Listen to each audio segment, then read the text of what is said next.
दा नैबे खोथाखौ आङो बुङोब्ला एसे पलिटिकेलाइज बा पलिटिक्सआव फैबाय नालाय एसे पलिटिकेल बायदि नुहुरो। आङो सावरायनोनो बायो गोबां जायगायाव दायो आङो सावरायथ'वाखै खोथाफोरखौ। आरो गुबुन मोनसेया जाबाय राबना फंबाया जुदि रामजों लोगो जायाबा थैनाय नङामोन होनदो। दा जोंनि हारियाबो बिदिनो जाबोदों गोदोनिफ्रायनो। माने राबना रामजों दावहा नांनाय समाव फंबाया जेला रामजों लोगो जाहैबाय अब्लासो राबना थैबाय।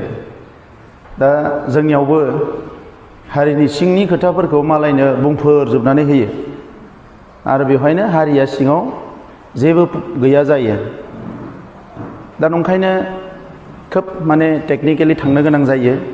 आंखौबो बिराद प्रभक खालामो बुंथो होननानै। मालाया नङा, जोंनि मानसिफ्रानो सोरबा एकदम बुंनाङै बाथ्राफोरखौबो बुंनानै एसे प्रभक खालामो। रागा जोंबाय बायना बुंथोंसै खोमा माबाथोंसै खोमा होननानै। आरो जै माबा मोनसे बुंबाय बेखौ हारसाफोरनि गेजेराव दामना हैलायनोसै आरो गुबुननि गेजेराव दामना होलायनोसै, नैफोरखौ खालामबाय थायो। दा बेबायदिब्ला मोनसे हारिया जौगानाया जोबोद गोब्राब जागोन। आरो दिनैसिम बर' रायजो राजाफोरखौ मानिनांगोन सोर बेसेबां लेखा गोरों, सोर बेसेबां धोनि गोरिब बेजों खोथा गैया। एसेबां धैर्य हमनानै जे 30-40 बोसोर नांबोबाय, जाय लिंदों बेजोंनो थांबाय, बे मोनसे केरेक्टारखौ खिन्थु जोङो बयबो माने बाख्नायनांगोन बर' हारिनि। दा नंखायनो दिनैनि समाव आंबो गियोसो लिडारफोरनि आखलखौ नुनानै कि बांद्राय सेल्फिश जानानै मालाबा हारिखौ बिराद अलखदाव खोख्लैगोन नामा। आरो मालाबा बांद्राय थाबनो मोनजानो लुबैनानै माने बबेबा जिनिसफोरखौ एसे कमप्रमाइज खालामगोन नामा। दा नैबेखौ एसे गिनाय मोनो। दा आंखौबो बुंदों नैबे सुक्ति खालामनायनि थांखिया इलेक्सन गेलेनायल'मोन नामा बायदिसिना हेन टेन। दा नैबे समाव आङो दायो पार्टियाव थायामोनब्ला गोबां खोथा बुंगौमोन आङो। खारन गुबुन जायगायाव थानानै गुबुन खोथा बुंनाया थिग नङा। जातीय एजेन्डाखौ लानानै दायो एबसु, बर' साहित्य सभा, गुबुन आफादफ्रा खामानि मावगोन, जोंबो मावगोन पलिटिक्सआव थानानै। नाथाय जोङो खोथाखौल' बारा बुंनाय नङा। दा दिनै जाथिनि इसु, पलिटिकेल इसु गासैखौबो लाब्रा खालामनानै मावनो थांनानै बिपिएफआ ओरैबो प्रब्लेमाव खोख्लैगासिनो दङ। बुंनाङै फंसे बाथ्रा बुंनोसै। आंनि गोरबोजों मोनदांनायाव फार्स्ट टु लास्ट एनडिएफबिनि एकर्डखौ जानो बायोमोन हाग्रामा महिलारि मोना। बे फेक। दिनै एनडिएफबिनि लिडारफ्रा बेखौ मानि दा मानि आं मिथिया, खिन्थु बियो फेक कि एनडिएफबि एकर्ड दिनै नङा, 2020 नङा, 2050 बाबो एनडिएफबिजों एनादार एकर्ड जानाङा, बेवहायसो हाग्रामा मोना दङमोन।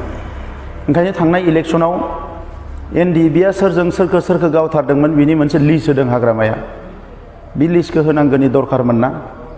थांनाय इलेक्सनाव होदों ओरैखौ गावथारदों होननानै बर' हारिनि, बेजों एबसुआ लोगो जादों होननानै।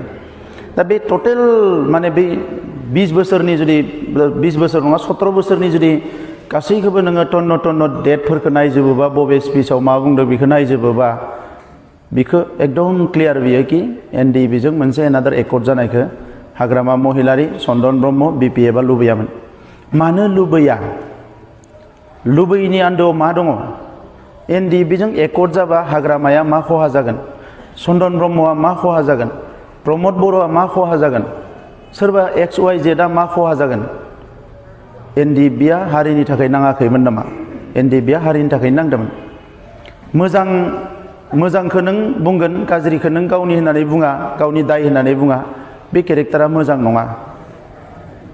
जुदि सोरबा सासेया हारिनि थाखाय मावनो थांनानै बहाबा गोरोन्थिबो जाबाय, बेखौबो नोङो एक्सेप्ट खालामनांगोन। आरो बे खोथाखौनो आङो दिनैनिफ्राय 12 बोसोरसो सिगाङाव निउस लाइभआव सानसेखालि बुंदोंमोन जे आं ओरैबायदि पार्सन नङा, ओरैबायदि मानसि नङा कि आंनि न'खरनि, आंनि गामिनि, आंनि जाथिनि सोरबा सेंग्राया गोरोन्थि मावगोन, आं बेखौ माने आंनिबो दाय होननानै बुंफाना लाया, आं एरायगोन, बेबायदि मानसि आं नङा। जुदि आंनि हारिनि सोरबा मानसिया गोरोन्थि मावदोंबा बेखौ आं मावनाय होननानै हमना लागोन आं, आरो बेखौ कारेक्सन खालामनो नाजागोन। हानायालागै कारेक्सन खालामनो नाजागोन। दा दिनैनि समाव जोंहा धीरेन बर'दायासो सिनेमा बानायखांबाय थांखि गैयै समाज ना थांखि गैयै समाज नङा होमबा? दा मानसिफोरखौ आं लामा आन्दायनाय बायदि नुबाय सानैसोखौ। थांनाय समाव पुलिस मिलिटारिजों गावथारजानानै माजानानै जायगायाव थानो हायै आन्दलन खालामबोनानै इसेबां खस्थ' खालामबोबाय। नैबे बिराद स्टेबल टाइमाव जोंखौ रावबो आसिबो थुनो हाया दा। होखारनायाथ' सिगिनायाथ' बादो रावबो आसिबो थुनो हाया दा जोंखौ। बै समावसो मानो जोंनि साफा सानै मानसिफ्रा एसेबां माने इनस्टेबल जादों मेन्टेलि आं हमनो हायाखै। नैबे समाव जों मर स्टेबल जानांगौमोन। आङो मोनसे खामानि मावनायनि उनाव बेखौ लोगो लोगो बावगारो आङो। गोबां आंनि लोगोफ्रा बुङो बा नोंहाथ' दिनै बिराद खस्थ' जाबाय, इमान गिदिर मास गेदारिं खालामदों, सानसेया राजा लामायाव जिरायदों, रेल लामायाव जिरायदों, मोनाबिलियाव फन हरना बुङो नों रेस्ट लादो दे होननानै। आङो मुभमेन्टनिफ्राय थांखांना न' सहैनायनि उनाव दुगैखांनायनि उनाव आङो जास्ट 10-15 मिनिट हारसिंनो हय साइडआव थांगोन, बहाबा लामाथिं नायगोन, माबा नायगोन, 10 मिनिटआव आं बावगारलाङो बेखौ। What happen in last 24 hours. लोगो लोगो आं सानो जे गाबोन मा मावगोन। दा जोंहा मोनसे एकर्ड जालांबाय। बे एकर्डआ जोंनो मोनसे एचिभमेन्ट होबाय। बे एचिभमेन्टआ दिनै नङा गाबोन बियो फैखागोन। आं मोनसे बिजनेस खालामबाय, बिजनेसाव नों प्रफिट मोनबाय, प्रफिटआ नोंनि आखायाव फैबाय, बेखौ लानानै नों बारा अंक खालामनांला। नेक्स्ट नों मा खालामगोन बेखौसो अंक खालामदो।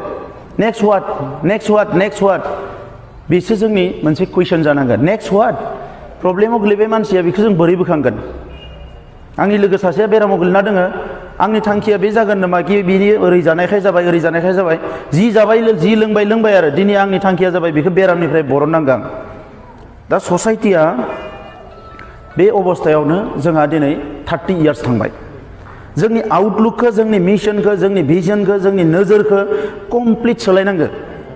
दा बेवहाय नोङो दिनैबो जुदि आब' अनजालिजों आंजोंसो जुक्ति जालायनांगौबा, आब' अनजालियाबो जुदि सासे मुभमेन्टनि लिडार जाबोबायबा, आंबो जुदि गुसुं समनि थाखायबाबो नेहात मेलेमजोंबाबो साननैसो राजा लामायाव गसंफ्लांबायबा, जुदि बिजों आंजोंसो नांलायनांगौबा, आं जुदि आंनि बिफा बैसोनि सानसुमा दाखौसो आं क्रिटिसाइज खालामनांगौबा, आरो आंनि बिफा बैसोनि सानसुमा दाया जुदि आंखौसो टारगेट खालामना लाबायबा, बे जाथियाव बोरै जागोन? जोंनि बिदा फंबायनि गेजेराव जाबोआखै होमबा? आंथ' खुनुदिन गसंहैयाखै जे सानसुमा दानि एगेन्स्टआव कि नों नैखौ मावनाङा। मानो गसंनो आङो? आइ रेसपेक्ट हिम, आइ अनार हिम। खालि नैबे एकर्डआव बियो थाफानो मोनाखै। माखासे कन्डिसन फैदों, सिटुएसन फैदों। जोङो नैबे समनि खामानि मावग्रा मानसि हिसाबै बे सिटुएसनखौ जों बुजिगोन। 93खौ जों बुजिया। बै समाव जोङो टटेल मेकानिजमाव जों गैयामोन। 2003आव जोंखौ इनभल्भ खालामाखै। जों बेयाव यां माने सेन्ट्रेल एबसुआव आं निउ कामारमोन आरो जों लुबैयाखैबो। एन्ड आइ नेभार कुइसन। आं जेब्लायबो सोङाखै, मालाबाबो सोङाखै कि बिटिसि एकर्डआ गाज्रिमोन, बिएससि एकर्डआ गाज्रिमोन। खिन्थु जेला सोरबाया बुंनो गोनां बुंफैयो अब्ला कम्पारेटिभ मोनसे स्टाडि होनो गोनां जायो। दा इंखंआ बुंदों होनदों, मिडियाया बयहाबो राइट थायो। खिन्थु इंखंनियाव मा डिजाइन दङ, मा पलिसि दङ कि बियो गामि दानख'नाय सोनायनि सायाव खोथा बुंनो? बेवहाय मा ब्लु प्रिन्ट दङ, मा सिन्था दङ, सोर मिथिगोन? दा ब्लु प्रिन्ट होननाय सोदोबखौबो मालाया मिथिगो। दा बिसोरनो ट्रेन्सलेट खालामना गुबुननो हैगोन दा ब्लु प्रिन्ट दङ होननानै। बर' गामिखौ दानखानो होआ, दानखायोबा इंखंखौ हारसिं दानखाना लांथो।